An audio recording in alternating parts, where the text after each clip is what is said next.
لله نحمده ونستعينه ونستغفره ونؤمن به ونتوكل عليه ونعوذ بالله من شرور أنفسنا ومن سيئات أعمالنا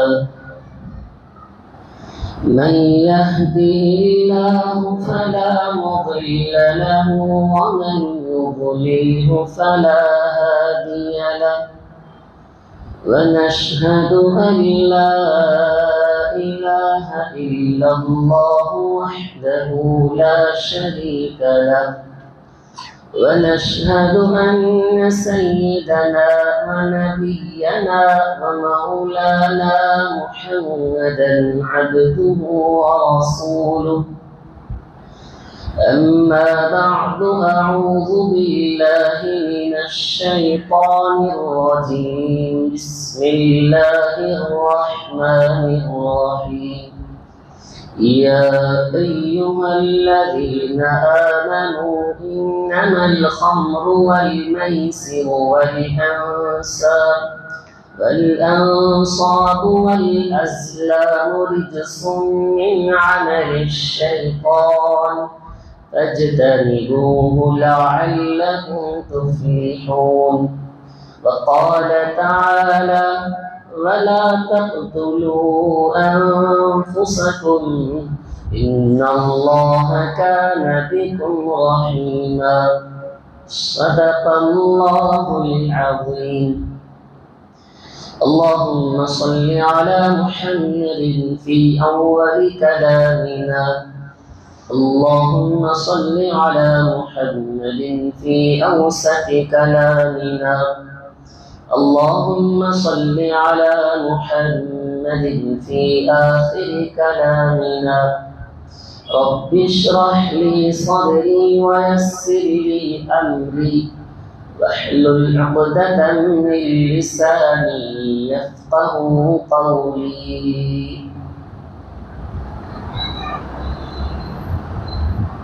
تمام تعریفیں اللہ رب العزت کے لیے سزاوار ہے، لائق تحسین ہے۔ وہی زمین اور آسمان، چاند، ستارے، سورج، زمین کے ہر ذرات کا مالک ہے۔ وہی ہر چیز پر قدرت رکھنے والا ہے۔ ہم اسی کی عبادت کرتے ہیں اور اسی سے مدد طلب کرتے ہیں، اسی کی عبادت کرتے ہیں۔ درود و سلام نازل ہو میرے اور آپ کے آقا تاجدار مدینہ احمد مجتبی محمد مصطفیٰ سرور کونین صلی اللہ علیہ وسلم کے ذات اقدس کے لیے۔ حاضرین محترم، ہم پچھلے جمعہ اللہ کے نبی صلی اللہ علیہ وسلم کے قریبی ساتھی یعنی حضرات صحابہ کرام رضی اللہ عنہم اجمعین کے مقرر دوست داماد رسول شیر خدا فاطمہ کے شوہر حسنین کے والد حضرت سیدنا علی رضی اللہ عنہ کے سیرت اور واقعات کو سنے تھے، جن میں اور بھی حضرت علی رضی اللہ عنہ کی سیرت باقی ہے،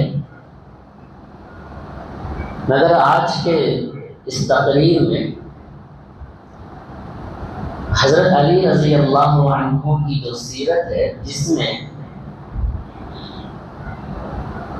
ہم سب کے لیے ایک سبق ہے اور حضرت علی رضی اللہ عنہ کا اخلاق اور نبی سے محبت اور اسی طرح اپنی بیوی کا حق ادا کرنے اور بچوں کے ساتھ حسن اخلاق سے پیش آنے کا ایک نمونہ، ایک مثال، ایک بہترین واقعہ ہے آج کے اس حضرت علی رضی اللہ عنہ کی سیرت پر۔ پھر اس کے بعد آخر میں انشاءاللہ جس طرح کہ پچھلے جمعہ میں والدین کے موضوع پر بات کیا تھا، تو اس جمعہ ایک اور اہم بات پر میں آپ سے گفتگو کرنا چاہتا ہوں جو بہت ضروری ہے، قرآنی آیات سے اور احادیث نبویہ سے صلی اللہ علیہ وسلم، جو کہ معاشرے اور ماحول کے اندر جو ایک خرابی پھیلی ہے، انشاءاللہ بیان کے آخر میں بتاؤں گا۔ سب سے پہلے حضرت علی رضی اللہ عنہ کی سیرت کو سنتے ہیں۔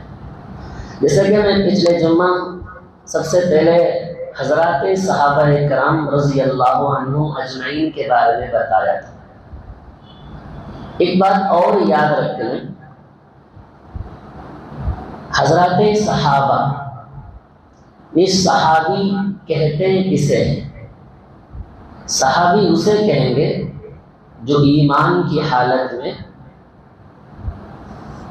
اللہ کے نبی صلی اللہ علیہ وسلم کو دیکھا ہو اور اللہ کے نبی کی صحبت میں بیٹھا ہو، جسے صحابی کہتے ہیں۔ پھر اس کے بعد صحابی کے بعد اگر درجہ ہے تو تابعین کا، تابعی اسے کہیں گے جو مسلمان ایمان کی حالت میں صحابہ کے ساتھ جس کا اٹھنا بیٹھنا ہو اور جنہوں نے صحابہ کو دیکھا ہو اور صحابہ سے اللہ کے نبی کی باتیں سنی۔ اس کے بعد کا درجہ ہوتا ہے تبع تابعی کا۔ تبع تابعی وہ ہے جو حضرات تابعی کو دیکھیں، جن کی صحبت پائے، تو یہ تابعین اور تبع تابعین حضرات صحابہ کا کچھ تعریف ہے جس کو ذہن میں رکھ لینا ہم سب کے لیے بہت ضروری چیز ہے۔ آئیے حضرت علی رضی اللہ عنہ کے بارے میں سنتے ہیں۔ اللہ کے نبی صلی اللہ علیہ وسلم نے حدیث میں جتنی فضیلت اور جتنی اہمیت حضرت علی رضی اللہ عنہ کے بارے میں بتایا ہے، کسی اور صحابی کی فضیلت کو اتنی تاکید سے اللہ کے نبی نے نہیں بتایا، اس لیے کہ اللہ کے نبی نے کہا کہ حضرت علی رضی اللہ عنہ سے منافق کبھی محبت نہیں کرتا ہے اور مومن حضرت علی سے کبھی بغض عداوت نہیں رکھتا ہے۔ اور اللہ کے نبی صلی اللہ علیہ وسلم نے یہاں تک حضرت علی کے بارے میں رضی اللہ عنہ ان کے بارے میں کہا ہے کہ جو کوئی شخص حضرت علی سے، حضرت علی کے بارے میں برا بھلا کہنا چاہے، وہ ایسا ہے جیسا کہ وہ مجھے برا بھلا کہتا ہو۔ اللہ کے نبی نے حضرت علی کے بارے میں اتنی فضیلت سے تاکید، اور یہاں تک کہ اللہ کے نبی نے فرمایا جو کوئی حضرت علی کی شان میں گستاخی اور بے ادبی کرے گا وہ ایسا ہے جیسا کہ وہ میری شان میں گستاخی اور بے ادبی کرتا ہے۔ حضرت علی رضی اللہ عنہ ایک مرتبہ تمام مجمع میں لوگوں کے سامنے لوگوں کو جمع کیا ایک میدان میں، کھلے میدان میں، اور حضرت علی رضی اللہ عنہ لوگوں سے اللہ کی قسم دلا کر ایک سوال کر رہے تھے، بتاؤ کہ اللہ کے نبی نے میرے بارے میں آپ لوگوں سے کیا کہا ہے؟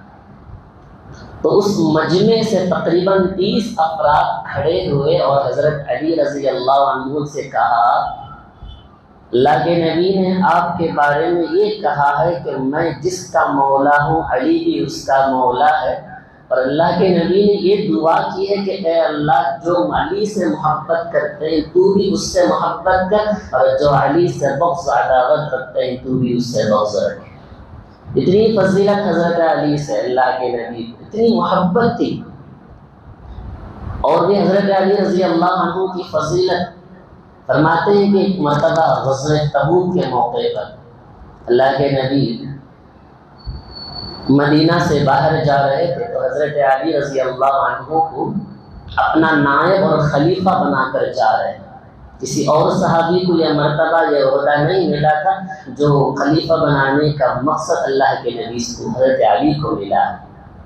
تو حضرت علی رضی اللہ عنہ اللہ کے نبی سے کہنے لگے یا رسول اللہ آپ غزوہ تبوک جا رہے ہیں اور مجھے ان بچوں اور عورتوں کے لیے نائب اور خلیفہ بنا کر جا رہے ہیں۔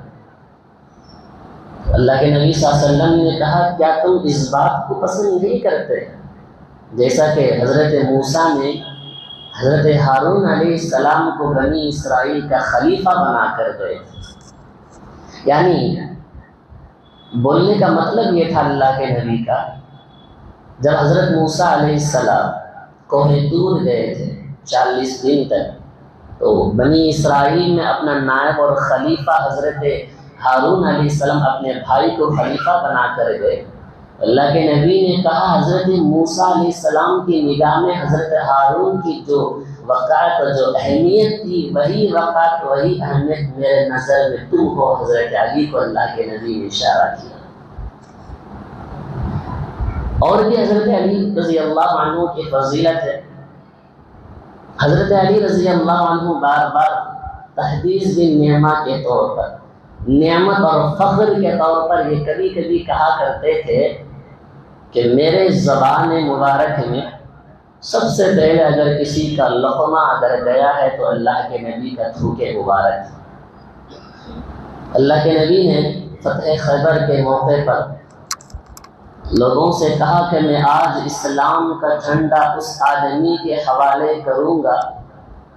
اللہ کے نبی کا کہنے کا دیکھے، اللہ کے نبی نے کہا کہ میں آج اسلام کا جھنڈا اس آدمی کے حوالے کروں گا جسے اللہ اس کے رسول بھی راضی ہیں اور وہ اللہ اس کے رسول سے بھی راضی ہیں۔ تو صحابہ کرام رضی اللہ عنہم اجمعین رات بھر یہ سوچ میں تھے کہ وہ خوش قسمت انسان کون ہے کہ جس کے ہاتھ میں اللہ کے نبی اسلام کا جھنڈا دے۔ جب صبح ہوئی تو اللہ کے نبی صلی اللہ علیہ وسلم کے دربار میں پورے صحابہ تشریف رکھے۔ ہر صحابی یہ خواہش اور تمنا کر رہا ہے کہ یہ مرتبہ اور یہ خواہش ہے کہ اللہ کے نبی میرے ہاتھ میں اسلام کا جھنڈا دے۔ تو اللہ کے نبی نے پوچھا کہ علی کہاں ہیں؟ صحابہ کرام رضی اللہ عنہم نے کہا کہ یا رسول اللہ حضرت علی کی آنکھ میں درد ہے اور آنکھوں سے آنسو جاری ہے، پانی کے قطرات جاری ہیں۔ اللہ کے نبی نے کہا حضرت علی کو بلاؤ۔ جب حضرت علی رضی اللہ عنہ تشریف لائے تو اللہ کے نبی نے اپنا لعاب میں اپنا تھوک نکال کر حضرت علی کی آنکھوں میں لگایا۔ حضرت علی کہتے ہیں کہ مجھے اسی وقت سے وہ آنکھوں کی درد ختم ہو گیا۔ پھر اس کے بعد اللہ کے نبی نے کہا اب اسلام کا جھنڈا میں حضرت علی کے ہاتھ میں دیتا ہوں، اب یہ فتح خیبر یہ فتح کرے۔ تو لہٰذا حضرت علی رضی اللہ عنہ بار بار اس بات پر فخر سے کہتے ہیں میرے آنکھوں میں بھی اللہ کے نبی کا تھوکے مبارک لگا ہے اور میرے زبان میں بھی اللہ کے نبی کا تھوکے مبارک ہے۔ حضرت علی رضی اللہ عنہ کا اخلاق، کیونکہ بچپن سے لے کر اللہ کے نبی کے اس دنیا سے وفات پانے تک اگر قریب کوئی تھے اللہ کے نبی سے تو وہ حضرت علی رضی اللہ عنہ تھے۔ حضرت اللہ کے نبی کے بارے میں حضرت عائشہ سے پوچھا گیا کہ بتاؤ کہ اللہ کے نبی کے اخلاق کیا ہیں؟ تو حضرت عائشہ کہنے لگی کہ کان خلقہ القرآن، ان کے اخلاق تو قرآن ہے، یعنی قرآن پاک ہی ان کا رویہ تھا۔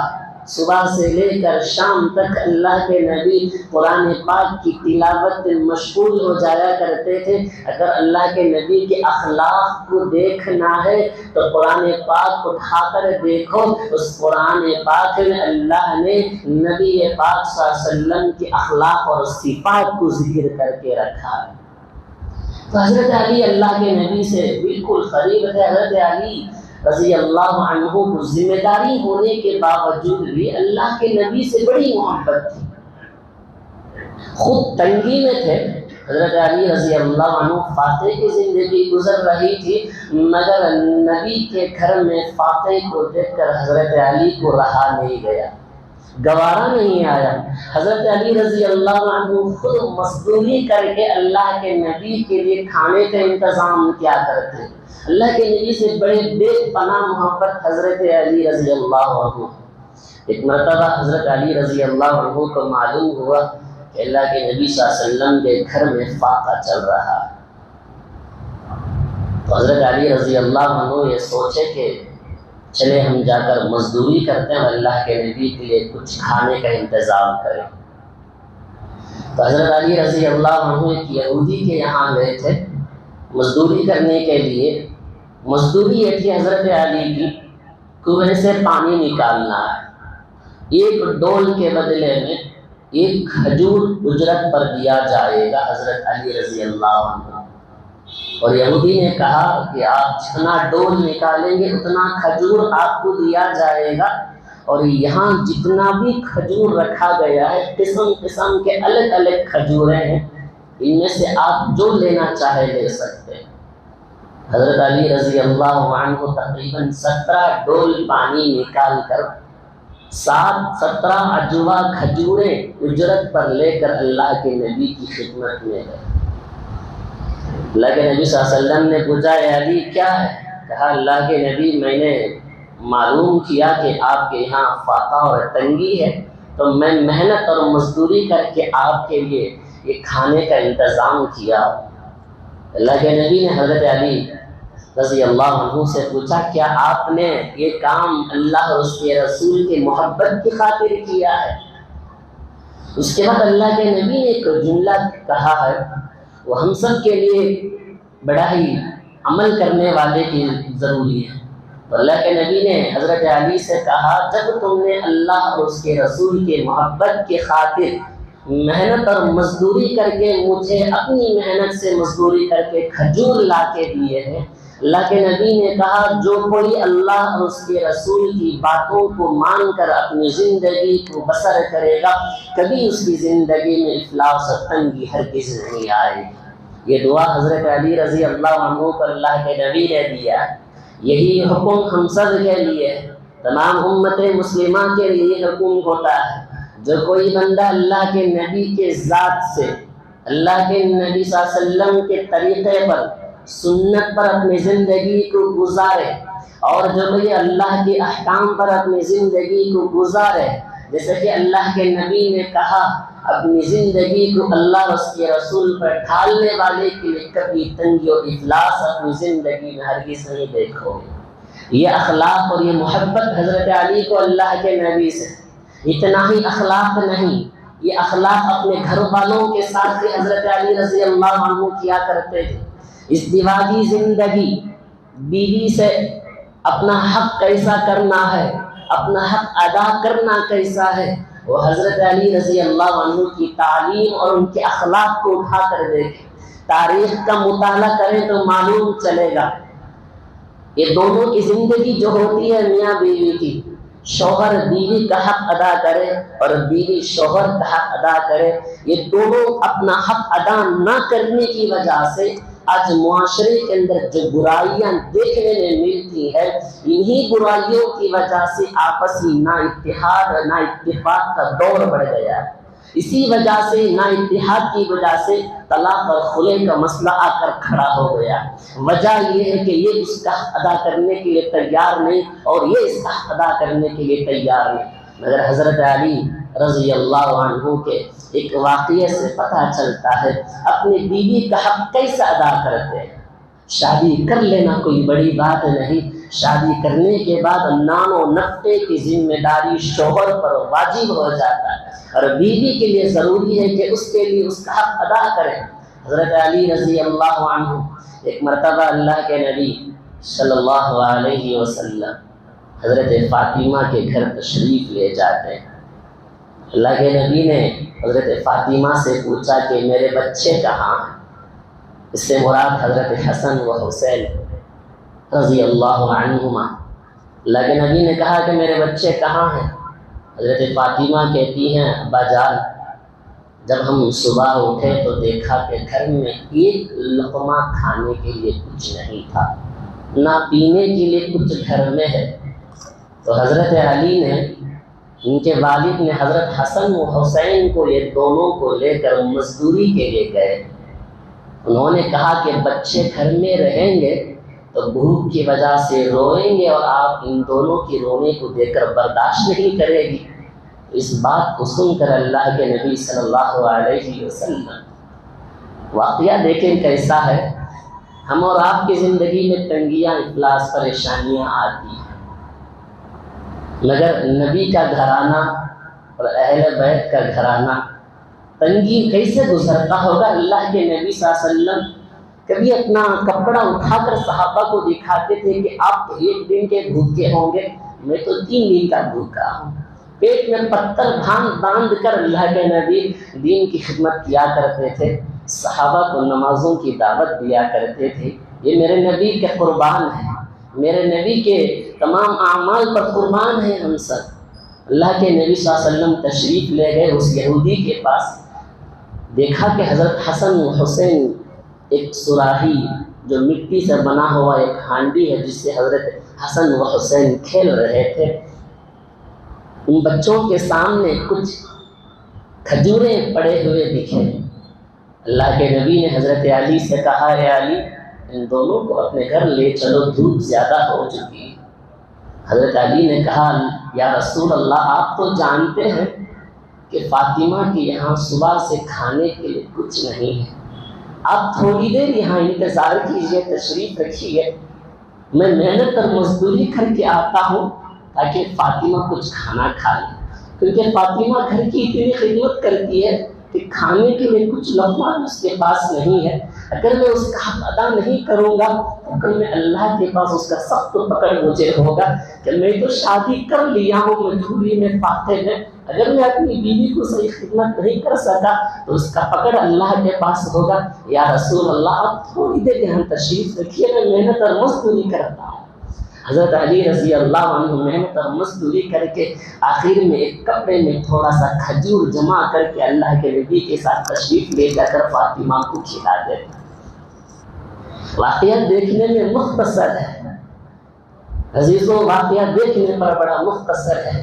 شادی کی شوق میں، شادی کے عشق میں اور محبت میں شادی تو ہو جاتی ہے، بیوی کا حق تو بھی ادا کرے، اس کے لیے نان و نقطے کی ذمہ داری ہر مرد پر ضروری اور واجب ہے۔ اللہ کے نبی نے ایسے شادی کا حکم نہیں دیا ہے شادی کرنے کے بعد اس کو اس کے حل پر چھوڑ کر رکھ دیا جائے۔ میرے اس واقعے سے، حضرت علی کے سیرت سے، ان تعلیمات سے ہم سب کے لیے ایک سبق ہے۔ اللہ اکبر۔ حضرت علی رضی اللہ عنہ کے بارے میں جب اللہ کے نبی ہجرت کر کر مدینہ تشریف لے گئے تو اللہ کے نبی کے ساتھ صحابہ اکرام بھی چلے گئے تھے، وہاں ان کا کوئی آپس میں بھائی کوئی نہیں تھا۔ اللہ کے نبی نے صحابہ کے درمیان میں بھائیوں کا رشتہ قائم کر دیا تھا۔ اس چیز کو دیکھ کر حضرت علی رضی اللہ عنہ کے آنکھوں میں آنسو آ گئے۔ حضرت علی رضی اللہ عنہ اللہ کے نبی سے پوچھا، یا رسول اللہ آپ تو سب کو بھائی بنا دیے ہیں اور اس ناچیز کو اکیلا چھوڑ دیا آپ نے، مجھے کسی کا بھائی نہیں بنایا۔ جملہ دیکھنا، میرے نبی صلی اللہ علیہ وسلم نے کہا، اے علی تو دنیا ہی میں میرا بھائی اور آخرت میں میرا بھائی ہے، کسی اور کو اپنا بھائی نہیں بنایا۔ اللہ کے نبی نے حضرت علی کو خود کو اپنا بھائی بنا لیا۔ امام رازی رحمۃ اللہ علیہ کہتے ہیں جب اللہ کے نبی نے حضرت علی رضی اللہ عنہ کو اپنا بھائی بنایا تو آسمان میں حضرت جبرائیل علیہ السلام نے میکائیل علیہ السلام کو اپنا بھائی بنا دیا ہے۔ تاریخ کی کتابوں میں آتا ہے جب ان دونوں حضرت جبرائیل حضرت میکائیل دونوں بھائی بنے تو اللہ تعالیٰ نے حضرت جبرائیل سے پوچھا، اے جبرائیل ان دونوں آپس میں بھائی بہن یہ کیا معاجرہ ہے؟ حضرت جبرائیل کہنے لگے، یا اللہ تیرے نبی کے جلوے کو دیکھ کر ہم بھائی بن گئے ہیں۔ اللہ کے نبی نے حضرت علی کو بھائی بنا لے تو ہم بھی بھائی بن گئے ہیں۔ اللہ کے نبی صلی اللہ علیہ وسلم جب مکہ چھوڑ کر مدینہ ہجرت کر رہے تھے، ساتھ میں اپنے یار خاص حضرت ابوبکر صدیق رضی اللہ عنہ کو ساتھ میں لے لیا تھا اور اپنی بستر پر حضرت علی کو سلا دیے تھے اللہ کے نبی۔ راستہ بڑا خطرے کا تھا اور بستر میں سونا اس سے بڑا خطرہ تھا۔ جب اللہ کے نبی جا رہے ہیں مدینہ تو پیچھے دشمن پڑ گئے تھے، اور یہاں بستر میں لیٹے ہیں اور گھر کے باہر دشمن کھڑے ہیں، اور دشمن اندر آتے تو بغیر چادر اٹھائے تلوار چلا دیں گے۔ یہ سوچ کر کے اللہ کے نبی بستر پر لیٹے، محمد لیٹا ہے، یہ بڑا خطرے کا ہے۔ اس چیز کو دیکھ کر اللہ تعالیٰ نے حضرت جبرائیل سے پوچھا، تم دونوں آپس میں بھائی بھائی ہو، کیا تم دونوں ایک دوسرے کے لیے قربان ہونے کے لیے تیار ہیں؟ فرشتے خاموش ہو گئے۔ حضرت جبرائیل نے پوچھا، یا اللہ بتاؤ کیا حکم ہے؟ اللہ تعالیٰ کہتا ہے، اے جبرائیل جاؤ زمین میں 2 تلواریں لے لو، حضرت علی رضی اللہ عنہ میرے محبوب کے لیے جان دینے کے لیے تیار ہے، تم جاؤ اور حضرت علی کی جان کی حفاظت کرو۔ حضرت جبرائیل اور حضرت میکائیل حضرت علی رضی اللہ عنہ کے چارپائی پر کھڑے ہو کر حضرت علی کی جان کی حفاظت کے لیے تشریف لائے۔ یہ ہوتا ہے اللہ کے نبی سے محبت۔ اس لیے حضرت علی رضی اللہ عنہ اللہ کے نبی کی ہر بات ماننے کے لیے بالکل تیار رہتے تھے۔ اسی لیے قرآن کہتا ہے، السابقون السابقون اولئک المقربون، سبقت کرنے والے، آگے بڑھنے والے، ایمان میں عبادت میں آگے بڑھنے والے آگے بڑھ گئے، جیسے کہ حضرت علی نے اللہ کے نبی کی محبت میں آگے بڑھ گئے تھے۔ یہی لوگ کیا ہیں؟ اولئک المقربون، یہی اللہ سے قریب ہونے والے ہیں۔ لہذا حضرت علی رضی اللہ عنہ کی شان حدیث پاک میں جس کی فضیلت بہت آئی ہے، حضرت علی رضی اللہ عنہ کی اور بھی واقعات ہیں، تفصیلاً بتانا ہے، کیونکہ یہ واقعات ایسے ہیں صحابہ کرام کے جو دیکھنے میں ایک واقعہ قصہ نظر آئے گا، مگر ایک ایک واقعے کے اندر ہمارے لیے، ہم سب کے لیے ایک سبق، ایک نمونہ ہے جس سے اسے معلوم کر کے ہم اپنی زندگی میں اپنا سکتے ہیں۔ جیسے کہ حضرت علی کو اللہ کے نبی سے بے پناہ محبت تھی، ہم سب کے لیے چاہیے کہ ہم سب کو یہ اللہ کے نبی کی ذات اطہر سے بے پناہ، اپنی جان سے، اپنی مال سے، اپنی آل و اولاد سے، اپنے ماں باپ سے بھی حد سے زیادہ محبت اللہ کے نبی صلی اللہ علیہ وسلم سے ہونی چاہیے۔ آئیے حاضرین، جیسے کہ میں بیان کے شروع میں کہا، بہت ہی اہم اور ضروری گفتگو آپ سے کرنا ہے۔ میں پچھلے جمعہ بھی حضرت علی کی سیرت کو بتا کر ایک اہم بات پر آیا تھا، والدین کی خدمت پر، مگر آج کے موضوع بتانے کے لیے، جس موضوع بتانے کے لیے میں بیٹھا ہوں اور جسے سمجھانا چاہتا تھا، وہی آج اس مجلس میں غائب نظر آتے ہیں۔ خاص کر میں ان نوجوانوں سے میں خطاب کرتا ہوں۔ حاضرین محترم، اللہ تبارک و تعالیٰ نے ہمیں جو مذہب دیا ہے، مذہب اسلام، یہ مذہب ہم سب کو حلال اور حرام کی تمیز سکھاتا ہے۔ قرآن پاک نے اور حدیث نبوی صلی اللہ علیہ وسلم نے حرام کسے کہتے ہیں، حرام سے بننے والی زندگی کیسی برباد اور تباہ ہوتی ہے، حلال کی اختیار کرنے پر زندگی میں کیسے سکون اور عافیت ہوتی ہے، قرآن اسے کھل کر فرمایا ہے۔ وہ سب پہ پورے حرام چیزوں میں سے ایک سب سے خطرناک حرام چیز جو آج ہمارے معاشرے کے اندر اتنی تیزی کے ساتھ بڑھ رہی ہے، اس کی وبا اتنی عام ہو گئی ہے، اللہ کی پناہ وہ حرام چیز ہے نشہ۔ جو ڈرگز لینے والے جو احباب ہیں، جو نشہ ہے، جو اتنی خطرناک ہے، جو خود کو بھی برباد کرتی ہے اور دنیا بھی برباد ہے، اس کی آخرت بھی اس کی برباد ہے، نہ جان کا نقصان ہے، مال کا نقصان ہے، عمومی نقصان ہے، والدین کا نام برباد ہے، خود کی زندگی بھی تباہ و برباد ہو گئی ہے، نہ آخرت میں ان کے لیے کچھ چھٹکارا ہے، نہ دنیا میں ان کے لیے چھٹکارا ہے۔ یہ وبا اتنی تیزی سے پھیلی ہے، نوجوان بچے، میں آپ سبھی لوگوں سے اگر میری بات آواز صاف طور پر باہر جا رہی ہے، میں بڑے ہی ادب سے، محبت سے، عقیدت سے آپ لوگوں سے خطاب کرتا ہوں۔ یہ جو کام جو ہو رہا ہے، یہ ڈرگس، یہ ہمارے اسلامی شرعی طریقہ نہیں ہے۔ اسلام اس سے بالکل دور ہے۔ اسلام ایک طریقہ ہمیں نہیں سکھاتا ہے۔ اتنا خطرناک چیز کے استعمال سے خود کی زندگی برباد ہوئی۔ کبھی آپ نے ان لوگوں کو میں کہنا چاہتا ہوں، کبھی آپ نے یہ سوچا کہ نشہ لینے کے وقت میں، ڈرگز لینے کے وقت میں ان کے ماں باپ کے دل میں کیا گزرتا ہوگا؟ کبھی یہ سوچا آپ نے؟ ماں گھر میں بیٹھ کر رات بھر اپنے بیٹے کی انتظار میں ہے، بیٹا رات کو آئے گا۔ جب بیٹا اس زندگی میں لت پت ہو کر نشے کی حالت میں جب رات کو گھر آتا ہے، وہ ماں ہونے کے باوجود بھی، گندا ہونے کے باوجود بھی، وہ ماں اسے باہر بھیجتی نہیں ہے، بلکہ اس کے آنے کا انتظار کرتی ہے، دعائیں مانگتی ہے اللہ سے، اللہ کسی بھی طرح میرے بچے کو اس نشے اور بری چیز سے چھٹکارا مل جائے۔ جب بچہ آتا ہے اس گندی حالت میں مبتلا ہو کر بھی فوراً اسے کھانے کا، رہنے کا انتظام کرتی ہے۔ اگر وہ ماں چاہتی تو گھر کے باہر دھکے مارتی ہے۔ نہ ماں کی محبت کا، ممتا کی فکر ہے، نہ خدا رب العزت کی احکام کی فکر ہے، نہ نبی پاک صلی اللہ علیہ وسلم کی طریقے کے کچھ فکر ہے۔ ارے وہ نوجوانوں، میں آپ سے محبت سے کہتا ہوں، ہم مسلمان ہیں، مومن ہیں، نام کے شروع میں محمد ہے، وہی نماز پڑھنے کے لیے تو آتا ہے، اللہ اکبر کی آوازیں تیری زبان سے بلند ہوتی ہے۔ کبھی یہ سوچ کر دیکھ کہ اس گندی زبان سے اللہ کا نام لینے کے لیے دل کیسے گوارا کرتا ہوگا۔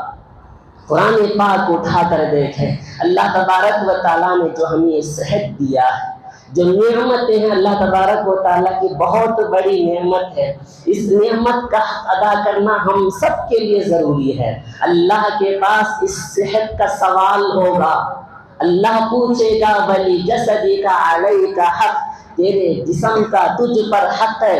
جب یہ نشہ لیتا ہے، جب یہ ڈرگز لیتا ہے، اس کی طبیعت خراب ہوتی ہے، جب خود اپنی طبیعت کو خراب کرتا ہے، اللہ جب پوچھے گا تو کیا کہیں گے اللہ سے؟ نہیں اللہ، میرے پاس صرف چند لمحوں کی خواہش کی خاطر میں نشہ کیا ہوں، یہ کہیں گے اللہ سے۔ نوجوانوں، میرے عزیزوں، میں آپ سے بڑی محبت سے کہنا چاہتا ہوں، جو اس میں مبتلا ہے، اللہ کے واسطے اس سے نکل جاؤ۔ اس کے حدیث میں اللہ کے نبی نے کیا خطرناک سزا سنائی ہے معلوم ہے؟ جو نشے کی حالت میں مبتلا ہوتے ہیں، کیا خطرناک سزا ہے۔ اللہ کے نبی نے کہا، نشہ اگر چھوٹا ہو، ایک قطرے کے برابر ہو یا ایک قطرے سے زیادہ ہی کیوں نہ ہو، وہ سراسر حرام ہی حرام ہے۔ اللہ کے نبی صلی اللہ علیہ وسلم نے کہا، یا ایھا الذین آمنوا انما الخمر والمیسر والانصاب والازلام رجس من عمل الشیطان، شراب پینے والا، نشہ کرنے والا، یہ شیطان کا عمل ہے، اللہ کے واسطے اس سے بچ جاؤ۔ وَلَا تَقْتُلُوا أَنفُسَكُمْ، نشہ لوگے تو جسم خراب ہوگا، طبیعت خراب ہوگی، تم اپنے آپ کو ظلم میں مت ڈالو، اپنے جان کو خسارے میں نہ ڈالو۔ اگر تم ان چیزوں سے نہیں بچو گے، ان نشے سے، ان شراب کی چیزوں سے نہیں بچو گے، تو اللہ تبارک و تعالیٰ تم پر عذاب بھیج دے گا۔ یہ اللہ کے لیے بڑا آسان ہے عذاب دینا، مگر اللہ تعالیٰ روک کر رکھا ہے۔ میرے عزیزوں، ایک حدیث سناتا ہوں، کتنا خطرناک سزا اللہ کے نبی نے سنائی ہے۔ اللہم احفظنا منہم، میرے نبی نے کہا صلی اللہ علیہ وسلم، اللہ تعالیٰ یہ عہد کر لیا ہے، جو کوئی بندہ شراب کی حالت میں نشہ لیتا ہے، ڈرگز لیتا ہے، اس کی کتنے کی ہزاروں قسمیں آج دنیا میں آ چکی ہیں۔ اللہ کی پناہ میں ایک بات بتاؤں، یہاں چند علماء کی ایک مشورے سے، ٹیم سے چند پولیسوں کے بنگلور کے بڑے بڑے لوگوں سے ملاقات ہوئی، سن کر کان دہل گیا، پریشان ہو گئے ہم لوگ۔ کم از کم 50%، 70% سے زیادہ اس کے اندر مبتلا ہونے والے ہمارے مسلم نوجوان بچے ہیں۔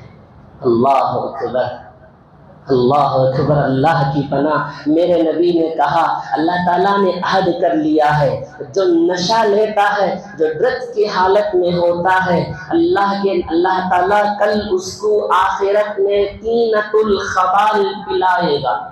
صحابہ نے کہا یا رسول اللہ طینۃ الخبال کیا چیز ہے؟ اللہ کے نبی نے کہا وہ جہنمیوں کے زخم اور پیک کو اس کے منہ میں ڈال کر زبردستی اس کو پلایا جائے گا۔ ایک اور سزا میرے نبی نے کہا بڑا خطرناک، اتنا غلیظ سزا سنائی ہے ڈرگس لینے والے، نشے کی حالت میں مبتلا ہونے والوں کے لیے۔ اللہ کے نبی صلی اللہ علیہ وسلم نے کہا جو کوئی نشے کی حالت میں ہی میں مر جاتا ہے، بغیر توبہ کے اس دنیا سے چلا جاتا ہے، اللہ کے نبی نے کہا اس کو ایسی خطرناک سزا ہے، کل اس کو قیامت کے دن جہنم میں ایک ایسا خراب پیپ اور خون پلائے گا جو ایک فاحشہ بدکار عورت کی شرمگاہ سے نکلتی ہے۔ اتنی خطرناک سزا اللہ کے نبی نے سنایا۔ حضرت علی رضی اللہ عنہ کے دور میں جب کوئی آدمی نشہ لیتا ہے تو حضرت علی کیا کرتے ہیں معلوم ہے؟ حضرت علی کے دور کا ایک ہی فیصلہ ہے۔ حضرت عمر رضی اللہ عنہ کے دور کا ایک ہی فیصلہ تھا۔ حضرت عمر رضی اللہ عنہ کے دور میں اگر کوئی نشہ لیتا تھا تو حضرت علی اس کو 40 کوڑے لگاتے تھے۔ حضرت عمر رضی اللہ عنہ کے دور میں رمضان المبارک میں ایک نوجوان ڈرگس کا عادی تھا، نشے کا عادی تھا، تو حضرت عمر نے 40 کوڑے کے ساتھ ساتھ 20 کوڑے ایکسٹرا لگائے۔ اس نے پر کہا کہ ڈرگس استعمال کرنے کی وجہ سے 40 اور رمضان کی بے ادبی اور بے حرمتی کرنے کی وجہ سے 20 کوڑے الگ سے لگائے ہیں۔ یہ حضرت عمر کے دور کا سزا ہے۔ نبی پاک صلی اللہ علیہ وسلم نے کہا جب آدمی چوری کرتا ہے تو اس کے اندر کا ایمان اللہ چھین لیتا ہے، جب زنا کرتا ہے تو ایمان چھین لیتا ہے، جب شراب پیتا ہے تو ایمان اللہ چھین لیتا ہے، جب توبہ کرتا ہے تو ایمان کی حلاوت اس کے دل میں اللہ محسوس کر دیتا ہے۔ چوری کرنے کے وقت میں، زنا کے وقت میں، شراب اور نشے کی حالت میں اللہ اس کے اندر کی ایمان کو باقی نہیں رکھتا ہے۔ ذرا سوچ کر دیکھیں عزیزوں، کیا عالم ہوگا؟ ماں باپ کا تو ذرا سوچ لیتے، اللہ کے احکام کا ذرا سوچ لیتے، کیا ہے اس کے اندر، اس ڈرگس کے اندر کیا ہے، اس نشے میں کیا ہے۔ نہ ملنے کی وجہ سے ایسے بچے اس ڈرگس کے نہ ملنے کی وجہ سے اس کو لے کر انجیکشن کے ذریعے سے اپنے اندر لینے پر مجبور ہو جاتے ہیں۔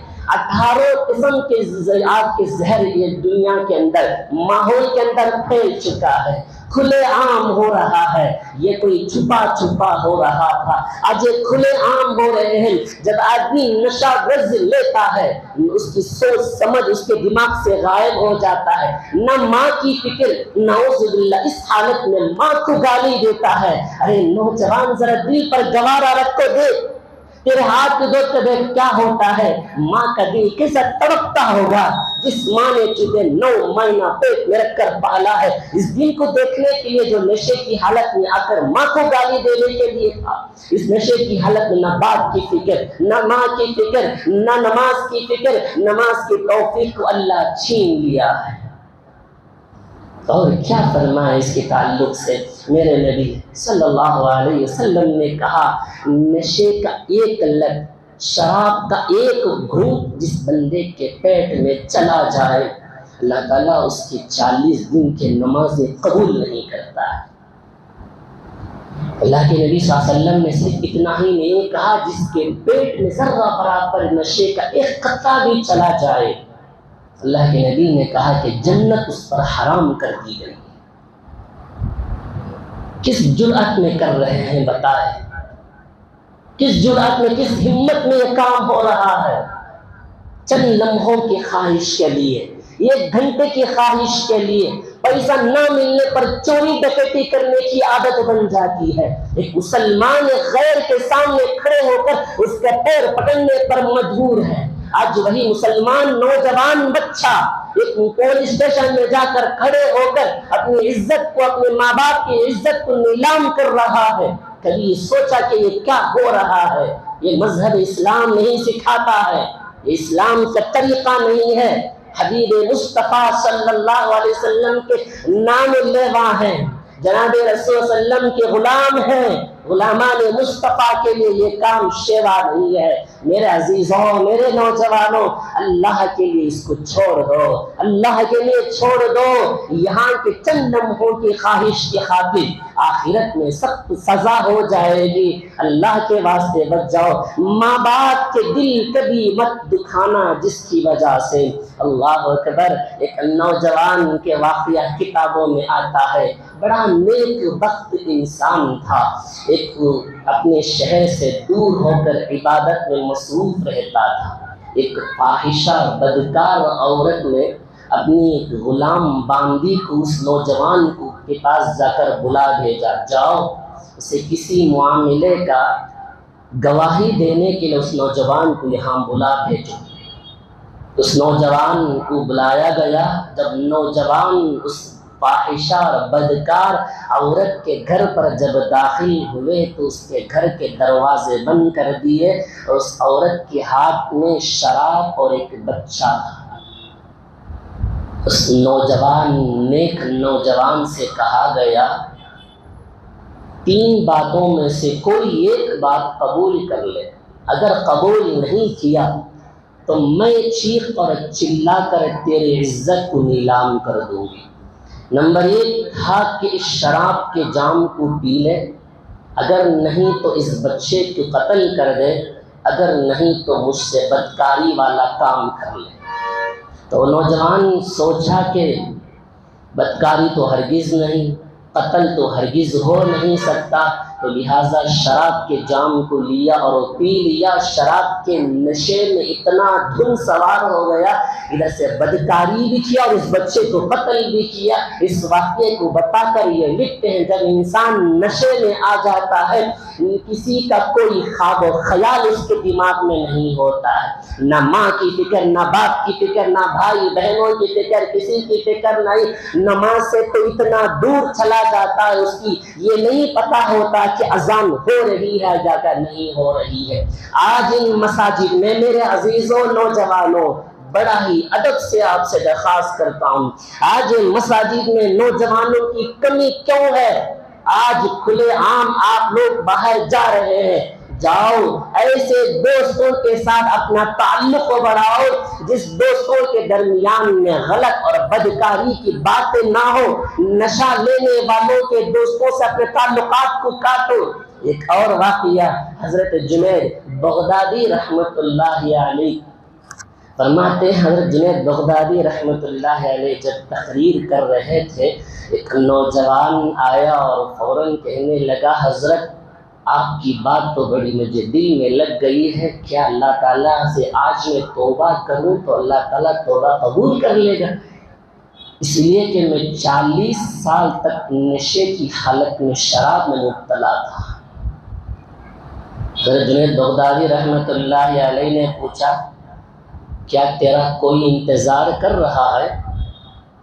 نوجوان کہنے لگا، حضرت ماں انتظار کر رہی تھی، بیوی بھی انتظار کر رہی تھی، بچے بھائی بہن سب انتظار کر رہے تھے، مگر آج کوئی میرا انتظار نہیں کرتا ہے، اس لیے کہ وہ سمجھ گئے ہوں گے کہ وہ نشے اور شراب کی حالت میں کسی گٹر میں گلی کوچوں میں گرا پڑا رہے گا، یہ کوئی آج میرا انتظار نہیں کر رہا ہے۔ اس بات کو سن کر حضرت جنید بغدادی رحمت اللہ علیہ نے کہا، آج بھی ابھی بھی اللہ تبارک و تعالیٰ تیری توبے کا انتظار کر رہا ہے۔ اللہ تبارک و تعالیٰ کا کرم تیرے استغفار کا انتظار آج بھی کر رہا ہے۔ یہ سن کر فوراً نوجوان وہاں سے اٹھا، غسل کیا، وضو کیا، مسجد میں آ کر سجدے میں پڑھ کر رو رو کر اللہ سے پوچھتا ہے، اللہ کیا آج تو میرے توبہ قبول کر لے گا؟ تو اللہ ضرور بتانا کیا تو توبہ قبول کرے گا؟ اس کے بعد کتابوں میں لکھا ہے مسجد کے ہر کونے کونے سے آواز آئی کہ تیرے دعا مانگنے کی بدولت اللہ نے تجھے قبول کر لیا۔ آج بھی ہم سب کے لیے سبق، اس واقعے میں ایک سبق ہے ہم سب کے لیے۔ ہم یہ سمجھتے ہیں وہ شرابی ہے، وہ نشیلا ہے، ہم کیوں اس کے پاس جائیں گے، اس کا زبان ہم کیوں لگیں گے؟ جاؤ اسے اٹھاؤ، سہارا دیو، بتاؤ اسے یہ کام غلط ہے۔ اس کے تعلق سے ایک اور واقعہ، حضرت جنید بغدادی رحمت اللہ علیہ کی شاگرد استاد سری سقطی رحمت اللہ علیہ کہتے ہیں کہ جب ایک مرتبہ بازار جا رہا تھا، ایک نوجوان نشے کی حالت میں اللہ اللہ کر رہا تھا۔